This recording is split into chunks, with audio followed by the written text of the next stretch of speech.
Hey, it is your buddy, Peace and Harmony with you here today. Much love going out to all the beautiful, empowered harmonizers. We are zooming in and focusing in on a great viewer question, and that is just to kind of do a quick recap on sort of a discussion of what is a female psychopath. How do you get unstuck? How do you get your eyes off? How do you get unattached? Sort of unaddicted to this. It's not so much a human relationship as it is an experience for you. If you can kind of understand that when you're looking at a profile, a sort of a synopsis, a sizing them up of a female psychopath, you're going to understand that there's a lot of gradients, not only to the female, but to the spectrum of this disorder, whatever you want to call it. I want to sort of keep labels off of it for now so you can understand the deleterious or very specific negative or adverse effect or result or impact or just sort of the byproduct of your experience with this type of phenomenon, energy, just sort of an experience, not so much as a human relationship, because there really is no humanity within this person that you would sort of conjugate or consider as a sentient person, a real human being. And that might sound far stretched. It might sound a little bit too sci-fi or a little bit too artificial intelligence when we talk about the personality profile of a female psychopath and sort of what is their effect. How do they look at and interact with the world, i.e. other people, who, and what sort of sets them apart? What distinguishes them on the spectrum, albeit a very, very small percentage, perhaps 1%, or they really don't know. It could be even greater because oftentimes, like their counterparts, a male psychopath, when we look at the kind of common denominator, really there's a sort of a resistance to fear. There's a non-participation in what you would consider fear, or that sort of reaction, fearfulness. I mean, what can you be afraid of? A lot of things, but so namely, this happens when you hit the unknown or something negative or adverse that you want to control. It's a shock. What if somebody, broke into your car? That would be fearful. Your eyes would get really big. Your pupils would widen so you can really look in. And you could take in your environment. You're hyper-focused. Everything else fades to the background, These are your physical adaptions, instincts, responses to fear. We have this built in through millions and millions and millions and millions of years. So it is an adaptation, although be it for you to harness and control, sort of like a wild animal, if you will. So when we talk about a female psychopath, they really don't experience fear. Just like their male counterparts, they don't possess this in their repertoire of feelings. So this is one segment. So because they don't have this sort of automatic hold back caution mechanism, like you're walking across the street, look both ways. I mean, you have so many automatic, habitual sort of self-preservation good habits built in that you might not even appreciate them for what they are. It is this whole repertoire that is dismantled, disfigured, and corrupted in the target, in the person who is experiencing a relationship, especially if it's an ongoing basis. So, it can be cursory, casual, sort of glossing over, or you might have had a really tight-knit, interwoven. This is part of your soul experience here. This is part of your, you hit the Grand Canyon with this one. You hit a specific experience that really was an eye-opener.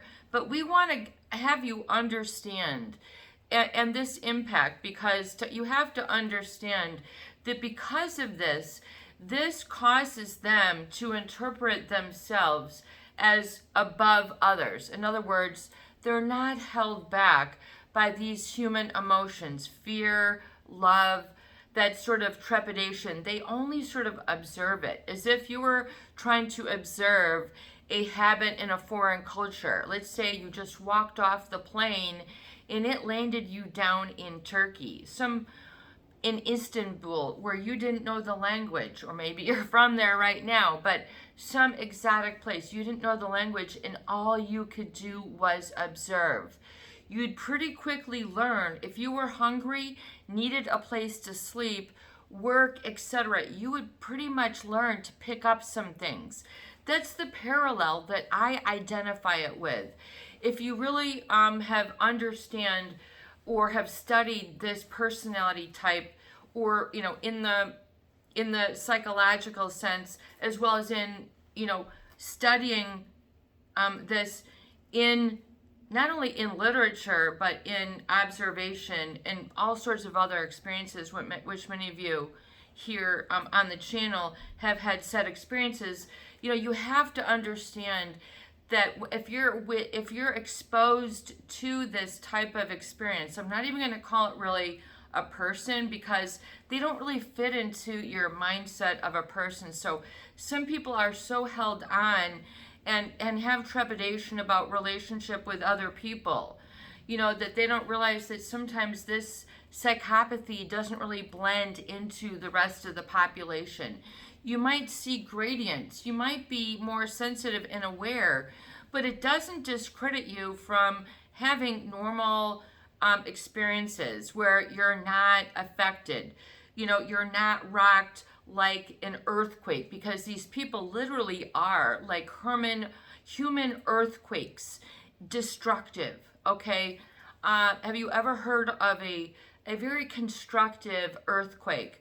Well, what do you know? Just all of a sudden at that construction site, a earthquake hit and all the building just built itself together, and we had this beautiful 200-story lookout tower. No, earthquakes don't happen to put things together. They are on the opposite. They're on the destruct. They're on the pulling apart, and for the intent of ruining or destroying. What is a ruined piece of clothing? Something with a rip, a hole, it has shrunk. It is not presentable. So if you think about the word ruin, means it's not really able to kind of bounce back into shape. It can't, a ruined shirt, it can't automatically become that unruined shirt. You spilled something, grape juice on a white sofa. You might say it's ruined if you can't get the stain out. So in other words, it can't resume to the prior goodness that it was before.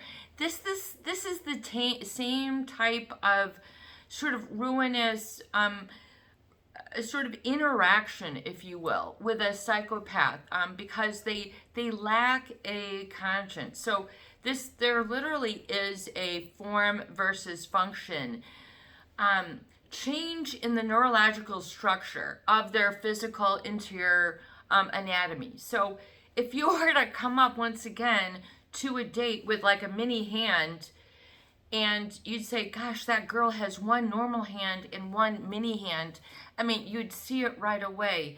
You don't see that type of, that sort of same type of distinction, handicap, something that would give you a tip off, a red flag, an alert, a quick, snap at a thing that goes, hey man, check this out. This lady, is something. So here you go, following just like, the songs of old, the songs that maybe rock and roll might have been built on. How glamorous. What are the songs? of all the, the women, the femme fatale, the woman who's really steely cold. In the book that I'm writing, I've got some sort of really interesting ways of capturing this. And it's sort of like a hug of steel, lips of steel that sort of, and it sounds too sci-fi, but yet it's sort of this numbness that will sit and rest on your lips. That in other words, it just tends to reverberate within you as if you become like a human bell. You're just still like ringing the toll. Your nerve, so when you're with a female psychopath, and I know a lot of people, oh, but a male's, you have to understand that the male counterpart, oftentimes they exhibit very high risk behavior in the form of more physical violence and aggression. So your folks who end themselves up in all your etceteras, incarcerations, we hear it daily on the news. This wasn't such in about 9 months ago. Okay, the words aren't even going to leave my lips right now because you know what I'm saying. It begins with MS, okay? And that's not for masters in social work, okay? We're seeing a lot of young bloods out there, just showing who's boss, and they don't have any sort of remorse, and then the female, so we don't see that as much in the news, but their female counterparts are all in the population amongst us, in the workplace, in your family, in your grocery store, in your work chat, so you have to realize that these people are embedded. And the number one thing is to understand that because, and I'm going to go into a little bit of the wiring, the differentiators between like a psychopath and their sensitivity to the neurochemical dopamine. So every time you go, oh, good, just like kids on Christmas, you come bolting into by the tree and you go, oh my God, what showed up under the tree? And you get that,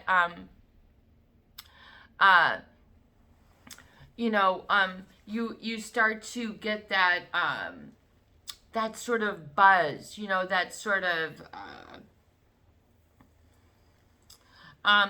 excitement. That's the dopamine, that's the exhilaration, that's just you getting excited.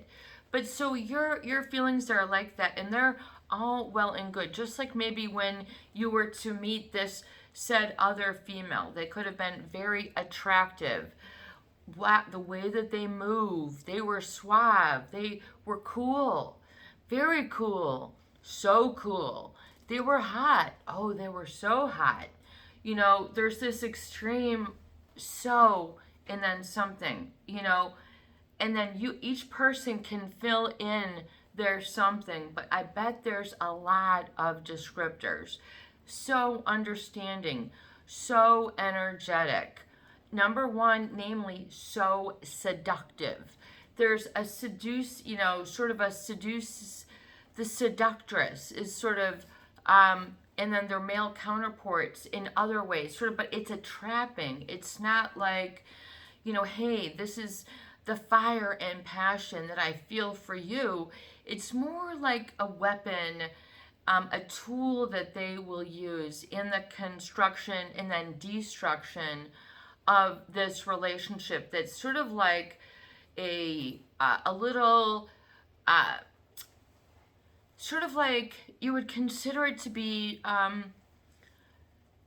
sort of like a Broadway walk, just sort of they're nailing in some sort of 2x4s, if you will, for their little feet to go along with you. And then, but the seductress is part of the main problems of the female psychopath, is their ability with their a psychopathic gaze. So that excitement that we're talking about for a child, there's, and there's a lot that goes in. We're not just breaking it down to the chemical, but what I'm advising and that studies have shown is that psychopaths have a high sensitivity to the neurochemical dopamine. So when they get that excitement, they're on red alert, okay? They're on code red. They're on code super fire. They're just galloping with 3,000 white galleon horsepower, and they're, in the wind, and they're just holding on. And they're, they've got a long dress that's just like whipping in the wind, and they're holding on, as if they're holding on to a feather, and they're always very sort of revealing of the neck, and then the, the forearm, sort of the exposing you to expose yourself, unveil yourself to me, sir, or whoever there is trying to target. Namely, to sort of get you into really what becomes sort of like a code type of relationship. It differentiates itself and sort of segregates, siphons itself off from all the rest of really sort of the accordance of other relationships.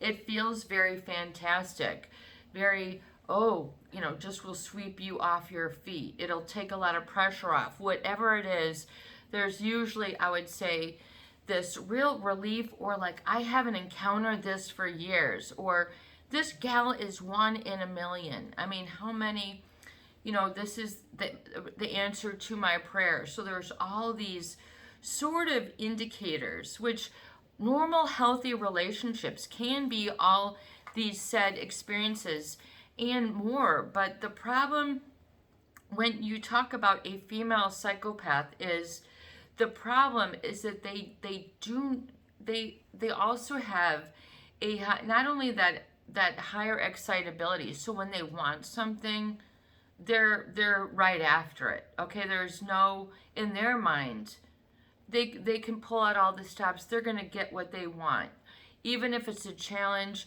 even if it involves going into a locked car, a locked office building to get something that they need, trespassing, high risk behaviors.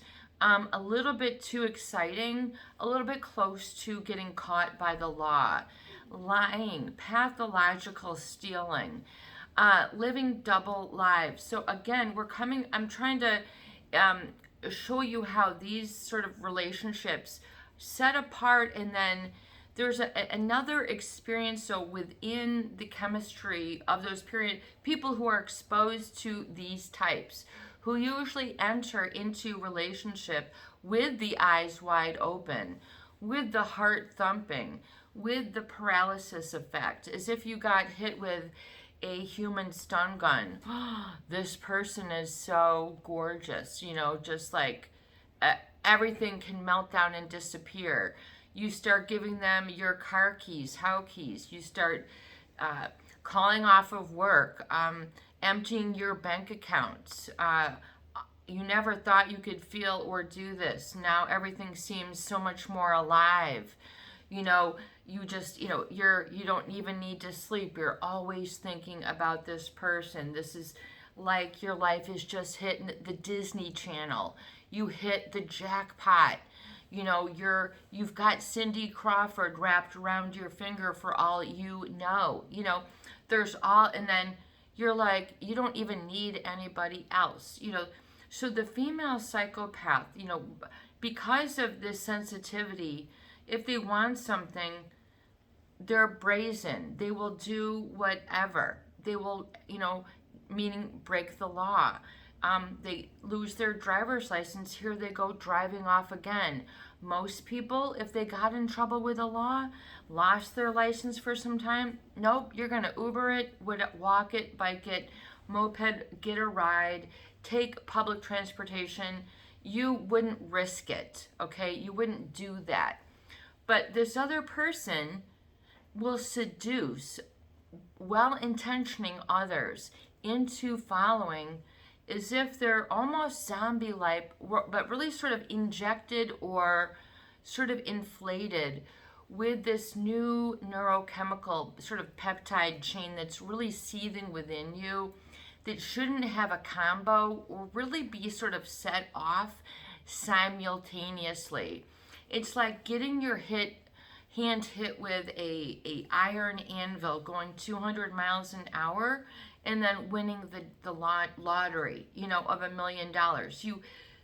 The combo just shouldn't, exist, but it's a similar twist of fates that is then secreted within the onlooker, the observer, that who is targeted for this love, this leadership, this parental, parietal, work, whatever it is, relationship. And this dynamic then gets set up. Okay, what is the problem? Let's go into it a little bit more in depth with the female psychopath and their profile. Okay, so they have, and why is this problematic? And what effect do they have? So it's to understand that a very small percentage of the population is going to experience that sort of shouldn't do that together combo within you. Sort of, it is akin, and I feel on par with as if you were to be taken, literally, as if you had trained in the army, okay, for your 4 year, and then you did an extra 2. Maybe you were like a master's of study in your Army or Navy. Okay, you're then doing your protection of your country, okay, whatever. You've got all your equipment on, you're wearing 45 pounds of gear, okay? Then, you're equipped, and then you get taken as a prisoner of war, meaning you're captive by this person. And you should be trained to endure with whatever their tactics. But whatever it is, it ain't fun, and it ain't maybe what you're used to or prepared for.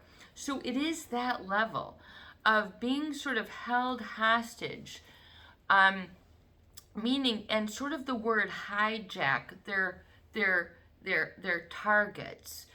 And this is from the beginning, meaning from second one, from minute one. This is what they do. This is who they are.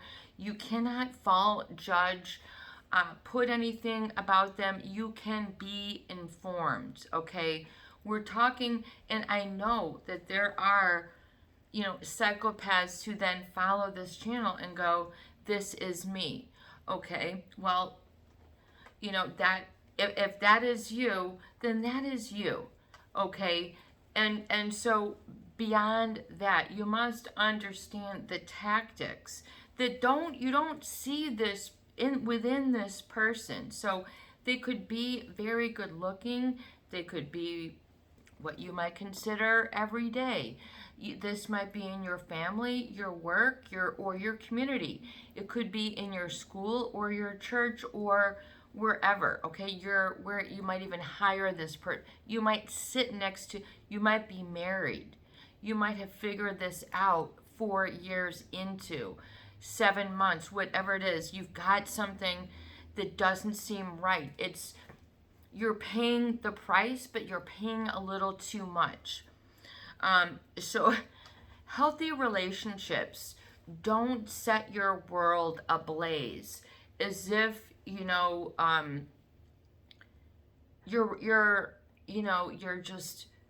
got this, you're asking me about this, you're talking to me. Usually there's this, they have an ability, sort of like x-ray vision, to go, that guy hasn't been approached by this and this type of woman, either warm or nurturing, seductive, motherly, boss-like. Let me give them some of that. So they're your good readers. So in other words, if they do not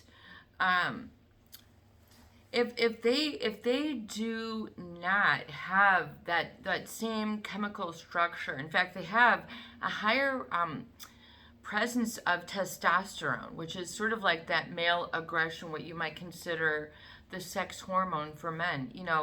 These women are found to possess a high level of testosterone. So if you can just sort of imagine what this would sort of do in the drive that would then be within this type of individual who is a female psychopath. So they have, and and they also have sort of not the same prefrontal cortex, which is the part of the human anatomy, the human brain, that's involved with morality, judgment, and future planning. So there's not so much activity going on.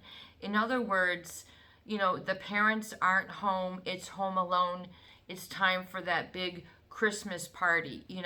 In other words, it's like that to them, but that's their chemistry. So within them, I think they feel and oftentimes achieve very high positions of power. They can command a lot in Hollywood. They can be your great lawyers. They can rise the ranks. Why? Because of their seductress. So imagine, there is something in the psychopath which you can read about in studies, which is the psychopath gaze, which is the way that they're looking at you, which oftentimes is identified as seduction or sexual interest from the receiver. So just, you don't consciously think, oh my gosh, this woman's interested in me. Oh my, you don't consciously register it, but it's a subconscious. So it's that reptilian brain. It's that brain stem. That's the oldest part of the brain. Dr. Joe Dispenza, his TED Talks, the three brains. Watch that. It'll teach you a lot in a very short period of time. But you have this sort of going on, and that within the eyes, there's sort of this gaze, and then the way that their eyes and their facial muscles move is different than that of the normal, sort of warm-blooded, conscientious, sort of on guard, someone of moral and ethics and sort of that ilk, what you might consider the rest of the female population. And then the gaze, because, like Dr. Robert Hare, he says a psychopath, which I think this is very akin and very serious. He calls the psychopath an intra-species predator. So a female psychopath, if you understand that then, as an intra-species predator. So they're targeting their prey. They're taking down their targets, whether it's a male or a female. It might be a love interest. I would say a lot of people on this channel have been, maybe then seduced. The type of relationship was then romantic in nature. Oh boy, and then I know there's a lot of parallels, which our viewers have pointed out. And by the way, a quick shout out to those of you who have recently donated to the channel. Thank you so much for your donations and support. It really does help keep the lights on. So anyway, and then they sort of have this entitlement. There's the psychopathic gaze. So they sort of have this entitlement, like, I'm entitled to you because you work here, live here, are here.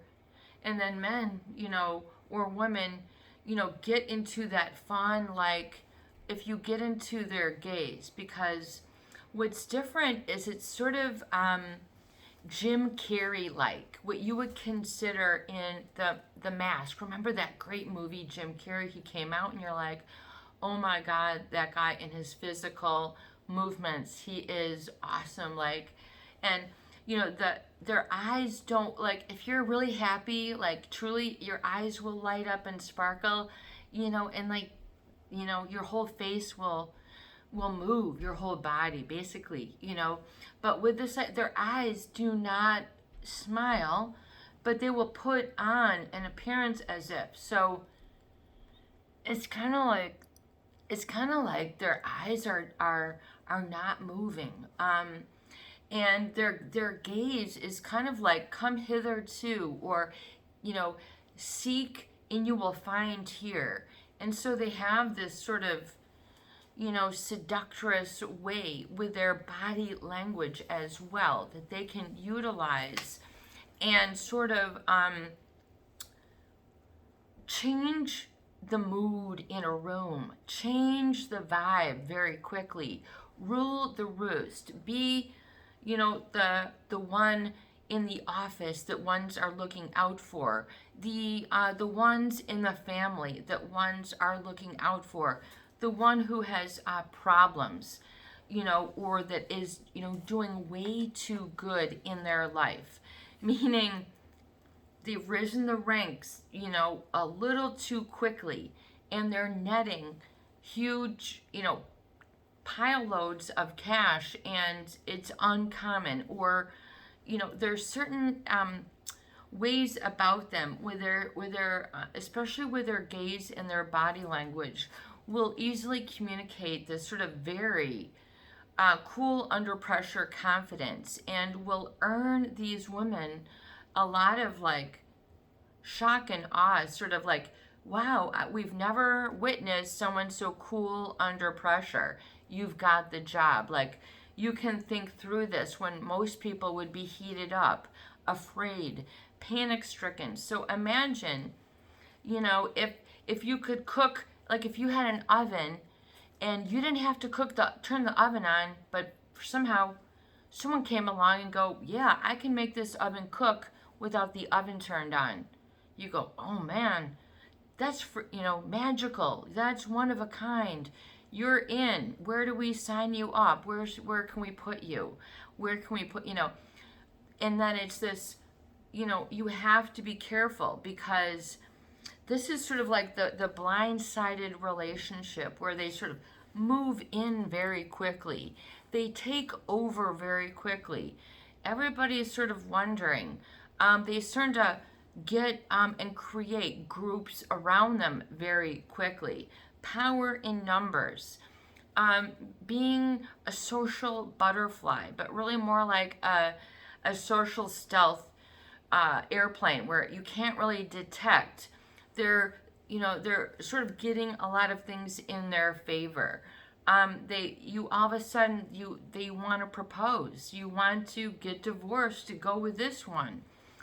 Everything else just seems to fall right into place. I mean, it's not that normal healthy relationships can't do all this, but there's sort of a speed and an efficiency with which they take up people or take other people down, which is it's sort of a shock. Because if they want something, they will be the one to win it, to get it. They're out to win it and to get it. Even if it means then, and because of these neurological changes, and then the deficits then of activity in the amygdala, however you want to pronounce it. So there's physical structures which are indicative and causative of this. So this is how these people are. And what do? The high risk and oftentimes highly sexualized, if not promiscuous behavior. So, this ain't a good time, but they're interested. This ain't a good place, but for them, it's going to go down now. This is a little bit too much, but this is what has you going, man, she's the girl boss, the lady boss, like, and this is a pleasure for you, meaning like whatever it is, they're lifting. Oftentimes the indicators of a psychopath relationship is all of a sudden you've got a great relief. There's a saving. Finally, we've got someone like this in the family. Finally, someone like this in the office. Finally, I have someone like this who loves me. There's this sort of like, that there's sort of this experience, and it finally all happened to me. My hard work, my prayers paid off. And this ability, though, to sort of have Lady Gaga poker face. Okay, it's not like, hey man, I've got a great poker face. It's like, I've got a poker face, and this allows me to get a job, uh, fake a resume, fake this, fake a relationship, fake where they live, fake their IDs, fake identity theft. But not that they're taking someone else's, but that they can pretend as if they are such and such person. They're interested to be your partner. They're interested because they just usually then there's some sob story. They're coming off of some big bullet train that they just, oh my gosh, it was so, I can't, a woe is me story. So many a psychopath will have that seduction and allure, that sort of allure, like the John Wayne Gacy. How would he get women in? What do you say? I can't fill my tank. Can you help me fill my tank? Who wouldn't? Oh, I can help you. It's that quick. And then, oh, well, you're this, you're that. Next thing you know.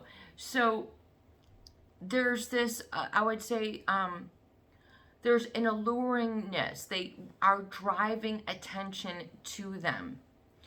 Driving attention to them. Look at me. And then oftentimes men, they can't get their jaw off the floor. Wow, this is wonderful. Until, you find out that this person has another phone number, they have another boyfriend or even a marriage. And these people can even, I don't know how they do it, simultaneously marry different people and even have children with, I don't know why this isn't vetted out, but I'm saying that the degree and extent to which this female can go, this is sort of an indicator, and you can connect what you need to be aware of, to be on the lookout of, what to be, what to kind of be and communicate within yourself. You're not gonna go, man, I think that's a female psychopath, that that is, you're not going to have that kind of conversation. This is sort of a learning or an awareness, just like you have maybe of something else, or there's like a weather event, the way you sense, oh, I can tell there's a storm coming. It's a similar thing with this type of person. Get out of the way. There's going to be problems. Remember, deleterious, negative, adverse, effects, despite the positive. And the problematic is this sort of relationship, I feel for the men, is that it becomes, because there's this heightened experience, it elevates, it hyperstimulates areas of the brain and within that carve out sort of a new area, neuroplasticity within the brain, that then gets with your own prefrontal cortex wiring and morality and goes, oh, I can, overlook this and this and this for that. So it becomes like, just like the psychology studies that we would study, they would, the negative stimuli would be the electric impulse, and it would shock you, and either be, not very, a low volt would be somewhat, uncomfortable, where you wouldn't really feel it, and as they turn it up, then you would feel uncomfortable, and if it really got, you would feel a burn, and you'd automatically whip your hand away. So there becomes this automatic sort of whip your hand away when you go, you expose them. It's just like bingo. And then you get to sort of be and feel like you have to be a super sleuth. Something isn't adding up, and you need to, you're sort of in a seething, again, back to that soldier, sort of feeling you can't quite see straight, think straight. So you need to decompress and detox, because that will create an addiction. It'll create, just like addictions are formed. For example, studies have shown that, like, addiction to substances, like amphetamines or cocaine or like, things that are stimulants. They create this new area in the brain with this hyperstimulation, and then the brain sort of like looks to get to that level again. And that can be, I think, a similar physical reason why there's this addiction. You can't get yourself off of this person, but you do literally have to wean and separate, and then you'll see in the long run that what happened, that they really are just sort of in it for that little boardwalk period of time. They're gonna slab up some 2x4s and just be like, I was there, and then just sort of poof, leave. And then they don't really have any sort of like, oh my gosh, heartbreak, we need to discuss this. They're just, and they just don't have any sort of heartbreak. They don't feel bad. They don't really cry. And then they can, really, set up traps, appear as if they're home, turn off all the lights, they're not home, turn off all the lights as if they're there, undo the bed as if they weren't there. I mean, they can go, and do to elaborate extent. So those are some things to be aware of. Be on the lookout. This is your buddy, Peace and Harmony, with you here today. And I hope that these videos do help. Please share, please subscribe, and for goodness sake, please donate for more great tools, videos, discussion, and support. Peace out. Have a beautiful day.